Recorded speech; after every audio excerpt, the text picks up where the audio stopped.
થરાદના ધણીધર જિલ્લાના મીઠાવી ચારણ ગામે કરોડોના ખર્ચે તૈયાર થયેલી ઉચ્ચતર માધ્યમિક શાળા આજે બાવળોથી ઘેરાઈ છે। શાળાએ પહોંચવા માટે પાક્કો રસ્તો પણ નથી અને ચારે બાજુ ઉગેલા જાડી ઝાંખરાને કારણે વિદ્યાર્થીઓને સતત ભય રહે છે। સમસ્યા માત્ર શાળા પૂરતી મર્યાદિત નથી।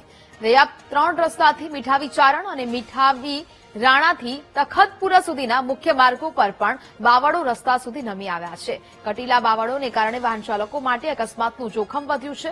સ્થાનિકોની અનેક રજૂઆતો છતાં તંત્રએ કોઈ કાર્યવાહી ન કરતા લોકોમાં ભારે રોષ જોવા મળી રહ્યો છે। વહેલી તકે તંત્ર સમસ્યાનો ઉકેલ લાવે તેવી સ્થાનિકોની માંગ છે। મીઠાવીથી દહીબ લાગુ થાય છે।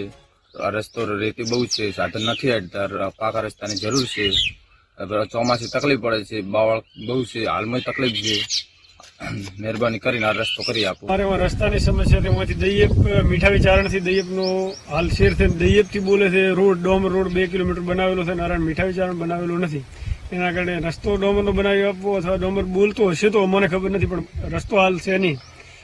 બાજુમાં આવેલી માધ્યમિક શાળા છે, ત્યાં રસ્તાની સમસ્યા છે, પાણીનું પણ બેઉલ ભરાઈ જાય છે, બાવળ વધારે છે, છોકરો ભણવાની સમસ્યા રહે, અંદર ભડું ન રહે, એટલે એનો રસ્તાનું કોક કરવું।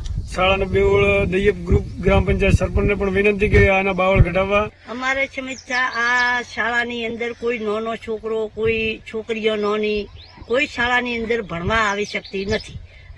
વરસાદ વરે ત્યારે બધે બેઉલ પાણી પડ્યું હોય, એટલા બાવળિયા છે, કોઈ વ્યવસ્થા અમારી શાળામાં છોકરોને આવવાની નથી।